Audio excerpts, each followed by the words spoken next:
Hello, sports card investors, and thank you for joining me for this special episode.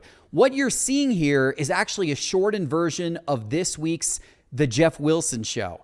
I started The Geoff Wilson Show a couple of months ago. It is a brand new YouTube show on a separate YouTube channel, as well as a podcast where I dive deep into the collision of cards and entrepreneurship. And this clip that you're about to see is a short version of this week's episode, me discussing with T-Pott my new sports card investing strategy. Hopefully you enjoy. And if you want to go see the full episode right now on YouTube, search for The Geoff Wilson Show and you'll see the full episode there, or search for it on your favorite podcast platform. I think Patrick Mahomes is a bad investment right now in the short term. That's just one of many controversial statements I might be saying here over the next few minutes. And we're going to get T-Pott's reaction. Of course, let me explain why I feel that. Let me get into my philosophy here. But as you said, you haven't seen this before. And I spent quite a bit of time putting together a bunch of thoughts and observations from the sports card world, from doing my own investing over the last 5 years, from making money on some cards, losing money on some cards, watching what the market has done, studying the charts and graphs of other players. And I've distilled this down into essentially a strategy that I am now utilizing when I'm purchasing cards going forward. And I've been utilizing bits of this now for the last several months. But in particular, as we go into the National this year, I'm going to be shopping for a lot of cards at the National. This is going to help provide clarity and direction for me in terms of what I'm targeting. Okay. So a couple of thoughts right off the bat, and I want to get obviously your reaction to all of this as we go. So first of all, one general observation is football seems to be as hot as it can be right now. Yeah, agreed. There seems to have been this real refocusing of the sports card market on football cards over the last couple of years. It seems to be just the hot thing. Most kids seem to be into football cards. So, I mean, that's part of, what's kind of interesting about this and looking towards the future of sports cards. But obviously football is obviously the most watched sport in America by far. Yep. And it just seems to continue to get more popular. Yep. Build on its lead over the other sports. And that was never really the case with cards. And, there's different reasons people have said for that over time, such as, quarterbacks are mainly the collectible position, Yep. Maybe a little bit running backs and wide receivers, but most other positions are not collectible. The players wear helmets. You don't get to know them as well. The players aren't marketed individually the way that they are maybe in the NBA and other sports. So there's maybe some things that have worked against football card collecting historically. But would you agree that right now it seems like we're almost kind of entering this renaissance period for football? Yeah, 100%. I feel like every time I'm at a show, I ask kids, what do you collect? Football, football, football. Joe Burrow, Joe Burrow, Joe Burrow. All the kids love Joe Burrow and all of them love football. And I've kind of speculated, on my own, what might be the cause of this. When I was a kid in the 90s, and you're a little older than I am, football cards they were like the last sport being collected other than hockey, right? I think we're making our way through that period of the childhood collectors having rediscovered the hobby. And now many of them are re-engaging with their children, and their kids are into football. And I think there's a paradigm shift happening. I've talked in the past about the evolution of the card collector and how you kind of change your seasons and start collecting and going after different things. And football seems to be emerging as a front runner to kind of take over. For this reason, I've started placing a lot more emphasis on football cards in my collecting. And we'll talk about some of that. And I'm still buying certainly the other sports as well, Yeah. But I'm placing more emphasis on football. I am also placing some emphasis on soccer. And I continue to believe that if you look 30 years out into the future, that soccer card collecting in this country is going to be way multiples of what it is today. Now, we've actually seen the soccer card market go down quite a bit over the last year to 2 years. Yeah. And there was a lot of people saying a couple of years ago, like, oh, soccer's the next big thing. And so in 2020 and 2021, you actually saw soccer rise faster than any of the other sports in terms of prices and people buying the cards and everything. We've also now seen it fall backwards at a pace that in some cases has eclipsed the other sports as well, because I think people, realized there was just a lot of hype that was driving the market then. And while soccer, I think a lot of people would say, yeah, I agree that soccer makes a good long-term bet. but they're not willing to wait long term. Most people are not willing to buy a card and actually sit on it for 20 years to see if they're right. Yeah. They want to buy a card. And so if you're doing a, more short-term activity, then we haven't seen a lot in the soccer card market the last 12 to 24 months that would indicate that that's a great place to be doing short-term activity, because most prices have slid back. I still maintain that if you want to buy absolutely key cards today and then believe that those, like, what's going to maximize your value 20 or 30 years from now, I still think some of the early Messi cards, I've been scooping some of these up recently. I just bought his 2006 World Cup Panini PSA 10. Beautiful card, by the way. I got to show it to you. And the Germany World Cup that year, really low population, low price. I mean, if that same card existed in any of the other major U.S. sports, it would probably be 10x what it is in soccer. I really want to get his 2004 Mega Cracks PSA 10. I would love to get that. I've got the Autografo. I've got some of the other variants of that, but I'm kind of building a little Messi collection. I'm not going to go super deep with soccer, but my thoughts with soccer are early Messi, early Pele, which I know you've been on for a couple of years, Maradona, Ronaldo, Mbappe. If you want to take a risk on a newer guy, maybe Haaland. I guess Mbappe is a newer guy as well, but he's already more established on the international scene with the World Cup appearances and whatnot. I think, to me, all of those names are going to be really relevant in the card collecting world, 30 years down the road. I think you're hitting on something really important with soccer, which I believe in strongly right now, and that is focus on the best players. We say that about a lot of sports, but soccer in particular, fans tend to be club loyal or national team loyal or both, some variety of the two. And these players transfer and switch teams so often in soccer. Kelly and I were just talking about this last week. They shift around, they move teams. That makes it hard to build fan loyalty to individual players for many people, because, I was super excited when Lukaku came to Chelsea, and before I knew it, he was already gone. It was like this failed experiment that didn't work out as part of this unraveling of Chelsea in general right now. And so I still like Lukaku, but I'm looking at Chelsea and saying I'm a fan. I think the top two guys in every generation are the safest bets. And right now, that's for sure Mbappe and Erling Haaland. Haaland went absolutely nuclear this year, broke the scoring record, and his cards are actually down in price last I checked. That was about a week ago. Unless there's been a shift that I'm not aware of, he's trending down in spite of blowing up. And I think it's everything to do with the shift in the eyes being off of soccer right now.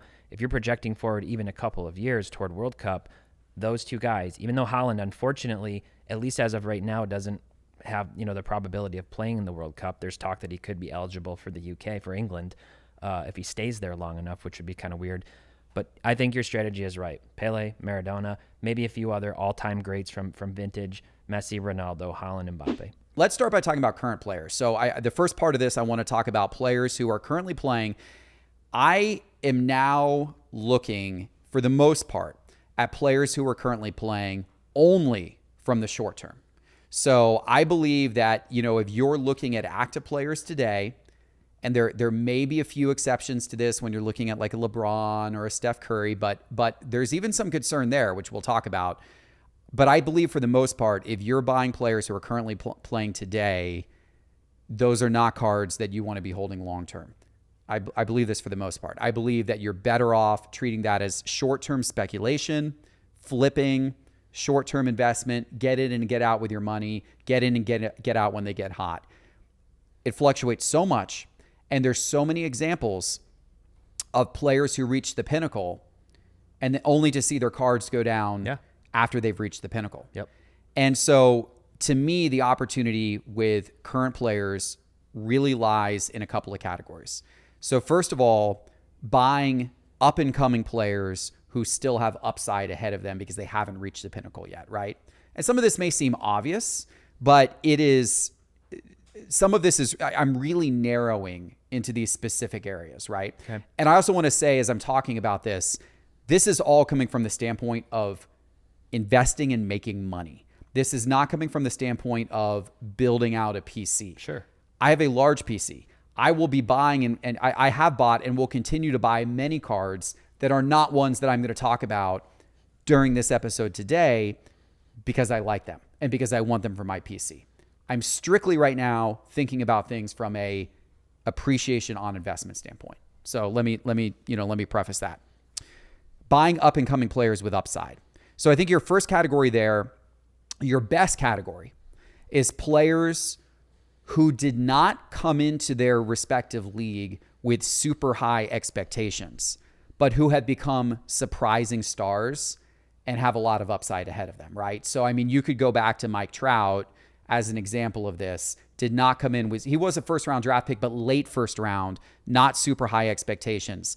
Giannis is a good example of this, 15th overall pick in the draft, which still sounds high, but in NBA terms, there's actually not a ton of expectations on pick number 15. Yep. Jokic, 41st pick in the draft, right? Jalen Hurts, more recent example, 53rd pick in the NFL draft. These are players who did not have big expectations on them coming in, have surpassed all expectations as to what anybody thought that they could achieve. If you can find those types of players early in their career, very speculative, you're very much placing a bet, but that offers potentially the most upside, but also, a high amount of risk with it as well. I'm going to throw a caveat or a qualifier on that. Sure. Some nuance. I think almost all rookies, at least right now, last 2 to 3 years that are coming out, are all overpriced. Every single one of them. These rookie cards are going for so much money out of the gate. Wax prices are super high. Buying into breaks is super expensive. And then all these players are coming out and they're very expensive. The video I did a few weeks ago, I think the sweet spot is finding the ones who haven't quite emerged for one reason or another into year, let's say 3 or 4, when everybody's kind of forgotten about them. They've moved on to the next new rookies or to the guys who are already established. And that's why this year we saw a guy like Jalen Brunson's cards blow up. We even saw Shai Gilgeous-Alexander's cards blow up. I put him in that. We saw De'Aaron Fox's cards because he started winning. Mm-hmm. And we saw Mikal Bridges blow up in the second half of the season when he got traded and became the guy with the Nets. And so I think there's a timing aspect. If you start speculating too early, I'm focusing on basketball right now. Football could be a little different. If we think back to the last few years, I'm just going to throw like Davis Mills out there and say, if you still believed right now somehow Davis Mills is going to be maybe Davis Mills is my new Will Greer. If Davis Mills, you think he's going to be the guy right now with the whole quarterback situation with CJ Stroud and everything else, then now I'm sure you can get his cards at a fraction of the price that you could when his rookie cards first came out. 100%. I don't think Davis Mills is that guy, but that's the first person who came to mind. So I'd be looking in that ballpark. Baseball is a totally different animal with prospects and everything, but I think generally your principle is pretty good on that. That's a good point. And by the way, I'm taking notes here because that's the whole reason why I'm doing this live with T-Pott is I want to get his feedback and take notes to further refine the strategy. But I think you're right on that. There are a lot of rookies that come out really high out of the gate. Sometimes the best opportunities are those who sink a little bit before they really, start to go up the mountain. Retired players, best for long-term investing. When I'm looking at where I'm going to park money, where I'm going to buy cards and put them in the safe or vault and look at them 30 years from now and feel like I've got something really special, it's going to be retired players, and it's going to be absolute GOATs. It's going to be like Mount Rushmore of the sport type of players. I have shrunk the window of players that I am willing to look at so significantly over time as I've really seen this play out. There are 4 players in particular who I think, to me, are the most interesting and compelling because how they have transcended beyond sport. The first 3 especially. Michael Jordan, no surprise there, because not just being the greatest basketball player of all time, but also the shoes, the cultural influence, all that type of thing. Jackie Robinson, I think some of his cards are underappreciated. Retired, the only retired number throughout baseball, breaking the color barrier, so much woven into American history with Jackie Robinson. He will continue to be talked about in history books 100 years from now, 500 years from now, whereas some of these other players, even a Mickey Mantle, his cultural influence is going to lessen over time, where I don't think Jackie Robinson will because of his place in American history. Tiger Woods, best young golfer ever, obviously minority, stood out from the pack in terms of that, and ushered in a whole new era of people paying attention to golf and turning golf into must-watch television, as well as people playing golf. Like Tiger Woods, I think single-handedly was responsible for a lot of the growth of golf in this country during the 2000s. Yeah. Those three guys, to me, I love because they go beyond sports. Not only are they the best, but they also go beyond sports. Bill Russell was one I hadn't paid as much attention to. Obviously, upon his death, learning a lot about him, understanding his role in civil rights and everything like that, he's compelling as well because he was much more than just one of the greatest basketball players ever to live. Those four to me are kind of my 1A of like, I want to be buying these cards for the long run. As we talk about my philosophy with these players, what has really changed, and I had a really great conversation with Marshall Fogel about this when I was in Denver. My philosophy about investing in all-time great players and retired players is go for the highest quality cards possible. Fewer cards, fewer players, fewer cards, buy the highest quality you can. Marshall Fogel is a big advocate that you're better off owning just a few cards of the absolute highest quality than owning a whole bunch of cards of lesser grades, lesser qualities, or wide. Also, go for the key items people want. Don't go too wide.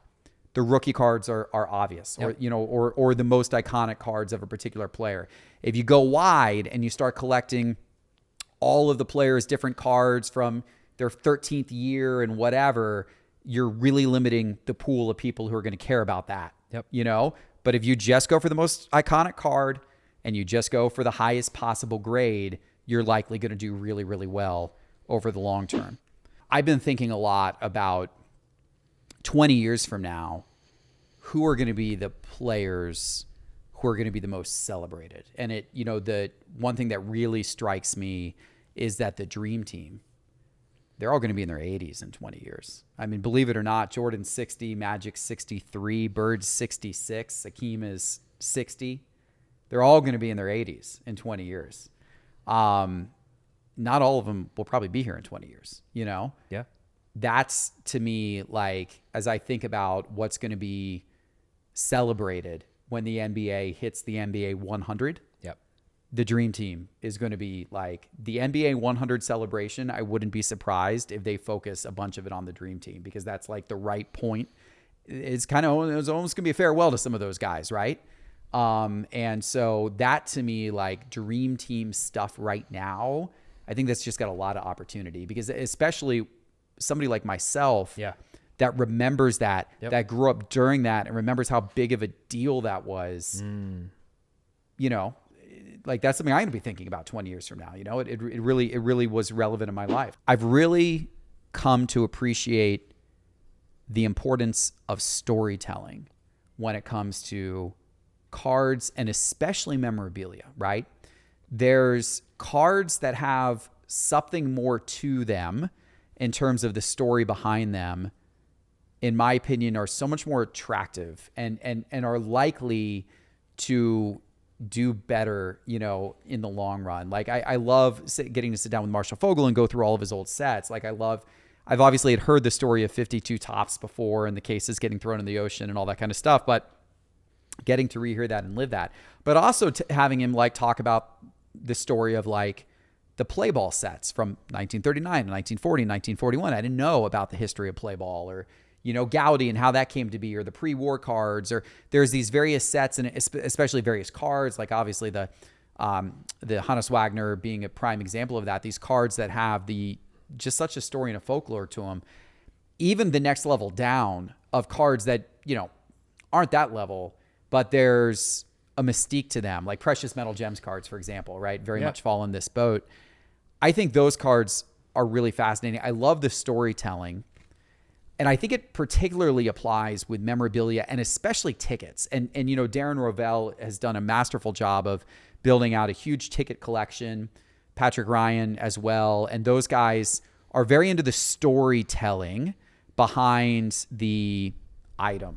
And I've really come to appreciate the storytelling behind the item. I think that that's an underappreciated aspect of cards and memorabilia collecting, and something that I'm concentrating more on is the story behind some of the items that I'm buying. So that was just a taste of my full interview with T-Pott, an in-depth conversation about sports card investing, and it's available right now for you to listen to the full thing. Just search for The Geoff Wilson Show on YouTube or on Spotify or on Apple Podcasts and subscribe so you can listen to the rest of this episode.